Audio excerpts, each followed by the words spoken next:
प्रिय छात्रों नमस्कार। आज हम कर रहे हैं प्रश्नावली 4.2 के प्रश्न क्रमांक दूसरे को।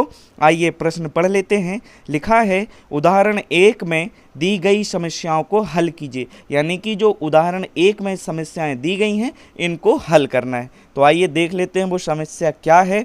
तो पहली समस्या हमारे सामने यानी कि पहला प्रश्न है कि जॉन और जीवंती दोनों के पास कुल 45 कंचे हैं।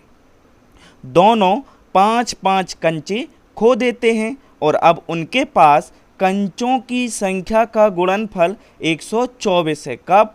खो देने के बाद जो कंचों की संख्या का गुणनफल है वो कितना है? 124 है। बताइए आरंभ में उनके पास कितने कितने कंचे थे। हमें बताना है कि आरंभ में उनके पास कितने कितने कंचे थे। जैसा कि मैंने पहले आपको बताया है कि प्रश्न में हमें जो चीज़ ज्ञात करनी होती है उसी को हम मान लेते हैं, यानी कि यहाँ पर हमें जॉन और जीवंती के पास आरंभ में कितने कितने कंचे थे वो बताना है। अब ध्यान दीजिए, जो दोनों के पास कंचों की संख्या थी वो कुल 45 थी। यदि हमें किसी एक के कंचों की संख्या पता चल जाए तो दूसरे की आसानी से चल जाएगी। अब आप बोलेंगे कैसे? तो आइए इसको एक उदाहरण से समझते हैं। मान लीजिए मेरे पास और आपके पास कुल 20 कंचे हैं। ध्यान दीजिए, टोटल कंचे कितने हैं? 20। अब मैं बोल रहा हूँ कि मेरे पास 15 कंचे हैं, तो बताइए आपके पास कितने कंचे होंगे? तो आपका उत्तर होगा कि सर मेरे पास 5 कंचे होंगे। क्यों? क्योंकि 15 और 5 को जब हम जोड़ेंगे तो कितना हो जाएगा? 20। अब आप यहाँ ध्यान से सोचिए कि ये 5 आपको आखिर पता कैसे चला। तो ध्यान दीजिए, कुल कंचों की संख्या में जो मेरे कंचे थे उनकी संख्या को आपने घटा दिया, यानी कि टोटल में से किसी एक व्यक्ति के कंचों की संख्या को आपने घटा दिया तो हमें दूसरे के कंचों की संख्या पता चल गई। तो यहाँ पे हम जॉन के कंचों की संख्या मान लेंगे कि जॉन के पास x कंचे हैं। तो आप ही बताइए जीवंती के पास कितने होंगे? तो टोटल में से हम x घटा देंगे तो ये जीवंती के कंचों की संख्या हो जाएगी। इस प्रकार हमने मान लिया कि जॉन के पास आरंभ में कंचों की संख्या x है, तब जीवंती के पास आरंभ में कंचों की संख्या क्या हो जाएगी? तो 45 में से x को हम घटा देंगे। आइए इसको लिख लेते हैं। इस प्रकार से हम लिख देंगे, माना आरंभ में जॉन के पास कंचों की संख्या x है, इसकी पता चल गई, तब जीवंती के पास कंचों की संख्या 45 माइनस x होगी। तो ये जॉन के कंचों की संख्या पता चल गई और ये जीवंती के। आइए प्रश्न को आगे पढ़ लेते हैं। यहाँ से प्रश्न को हम जब उठाएंगे तो लिखा है दोनों 5-5 कंचे खो देते हैं, यानी कि दोनों के पास से 5-5 कंचे गुम हो जाते हैं। तो आप ही बताइए, इसके पास 5 कम हो जाएंगे तो कम के लिए हम घटाते हैं, तो इसमें से हम 5 घटा देंगे। जब इसमें से घटाएंगे तो इसमें से भी 5 घटा देंगे। क्यों? क्योंकि दोनों के पास 5-5 कंचों की कमी हुई है। तो आइए जान लेते हैं कि 5 कंचे खोने के बाद जॉन के पास कितने कंचे बचे। तो प्रारंभ में कितने थे? x। अब 5 गुम हो गए तो 5 हम घटा देंगे, तो इसके हो जाएंगे x माइनस 5। इसी प्रकार जीवंती के अभी हैं 45 माइनस x, इसके भी 5 खो गए तो माइनस 5 कर देंगे, तो ये हो जाएगा 45 माइनस x माइनस 5। अब चूंकि ये संख्याएं हैं इसलिए दोनों घट जाएंगी, क्योंकि एक प्लस की है और एक माइनस की है। तो जब इसको सॉल्व करेंगे तो 45 में से 5 जाएगा, बचेगा 40 माइनस x, यानी कि 5 कंचे खोने के बाद जीवंती के पास जो कंचों की संख्या है वो इतनी है और जॉन की जो कंचों की संख्या है वो इतनी है। अब प्रश्न कह रहा है कि कंचों की संख्या का गुणनफल 124 है। कब? जब 5 कंचे खो जाते हैं तब कंचों की संख्या का गुणनफल 124 है, यानी कि जब हम इन दोनों का आपस में गुणा करते हैं तो जो हमें गुणनफल प्राप्त होता है वो कितना होता है? 124। आप समझ गए होंगे कि इन दोनों का जो गुणनफल है वो कितना है 124। तो आइए इसको प्रश्नानुसार हम कर देते हैं। प्रश्नानुसार करके इनको हम गुणा के रूप में लिख लेते हैं। आइए इनका गुणा करते हैं। तो जब x का गुणा 40 में होगा तो ये हो जाएगा 40x। इसी प्रकार x का गुणा -x में होगा तो हो जाएगा -x²।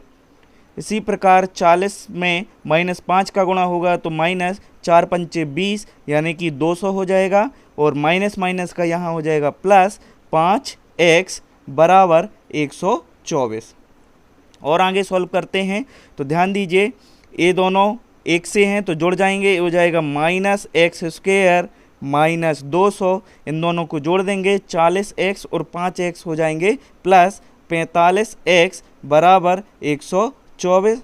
आइए इसको और सॉल्व करते हैं तो ये हो जाएगा x² प्लस 45x माइनस 200, इसको भी इस साइड ले आएंगे तो हो जाएगा -124 बराबर 0। जब आप इसको हल करेंगे तो ये हो जाएगा -x² plus 45x minus minus के जुड़ जाएंगे तो ये हो जाएगा -324 बराबर 0। इस प्रकार हमें ए द्विघात समीकरण प्राप्त हो जाता है। चूंकि यहाँ माइनस है, माइनस कॉमन ले लेंगे तो सारी संख्याओं के चिन्ह बदल जाएंगे। जो माइनस के हैं वो प्लस के हो जाएंगे, जो प्लस के हैं वो माइनस के हो जाएंगे। तो ये हो जाएगा प्लस 324 बराबर 0। इसको हम गुणनखंड विधि से हल कर लेंगे। पहली संख्या का आखिरी संख्या में गुणा करेंगे तो यहाँ पे पहली संख्या 1 और आखिरी संख्या 324 है, तो 324 एकम 324 आ जाएगा। आइए 324 को ऐसे दो भागों में तोड़ना है कि उन भागों का आपस में गुणा करें तो 324 आए, जोड़ें या घटाएं तो 45 आए। तो आइए देख लेते हैं। इसका सबसे आसान तरीका है, आप इसका गुणनखंड कर लीजिए। गुणनखंड करते समय इस बात का ध्यान रखना है कि हमें बड़ी संख्या सोच के चलना है कि 2-3 छोटे हों और एक बड़ी हो। तो आइए यहाँ 4 से स्टार्ट करते हैं। जो हो जाएगा 4 अट्ठे 32 और 4 एकम 4 81 आया। तो 81 में डायरेक्ट हम 9 से दे देंगे तो 9 नाम 81, 9 एकम 9। यहाँ पे 3 संख्या मिली, हमें चाहिए कितनी 2। तो ध्यान दीजिए, यदि हम इन दोनों का आपस में गुणा कर दें तो ये जाएगा 9 चौको 36 गुणित 9, यानी कि वो दो संख्याएं हो सकती हैं 36 और 9। ध्यान दीजिए, 36 में 9 जोड़ देंगे तो 45 हो जाएगा, और जब 36 में 9 का गुणा करेंगे तो 324 हो जाएगा। अर्थात वो संख्याएं हमें पता चल गई। अब इनको हम x के साथ लिख देंगे। तो आइए लिखते हैं। इस प्रकार हम लिख देते हैं और लिखने के बाद कोष्टक को खोल देते हैं तो ये माइनस का अंदर गुणा हो जाता है। इस प्रकार हो जाता है। देखिए साथियों, वीडियो लंबा हो रहा है, होने दीजिए, समझ में आना चाहिए। तो आइए इसको हम आगे सॉल्व करते हैं। यहाँ पर 4 पद प्राप्त हो गए हैं, इनको हम 2-2 में बांट लेंगे तो ये हो जाएगा x² माइनस 36x कोष्टक बंद। यहाँ से माइनस बाहर निकल रहा है तो ध्यान देना है कि जब भी माइनस बाहर निकलता है तो अंदर के चिन्ह बदल जाते हैं। तो जी हाँ, अंदर के चिन्ह बदल जाएंगे। ये प्लस का है, माइनस का हो जाएगा 324 बराबर में हो जाएगा 0। तो आइए एक बार इससे उभयनिष्ठ लेते हैं। तो यहाँ से x उभयनिष्ठ आ जाएगा तो ये हो जाएगा x माइनस 36।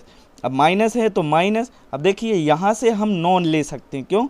क्योंकि 324 के गुणनखंड में 9 है, अभी हमने निकाला था तो 9 हमने बाहर निकाल लिया। यहाँ बचा x माइनस, यहाँ हो जाएगा 36। क्यों? 9 का गुणा जब 36 में करेंगे तो 324 आ जाएगा, बराबर में हो जाएगा 0। आइए थोड़ा और सॉल्व करते हैं। तो x माइनस 36 दो बार है तो इसको एक बार लिखते हैं, और जो शेष बचा उसको लिख देते हैं। तो ये हो जाएगा x माइनस 9 बराबर 0। अब एक बार हम इसको 0 के बराबर रखेंगे और एक बार इसको 0 के बराबर रखेंगे।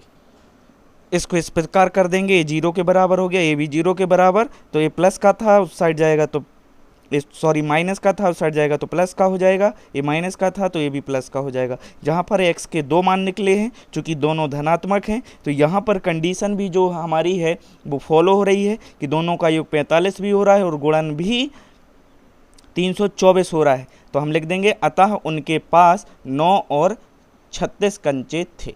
धन्यवाद।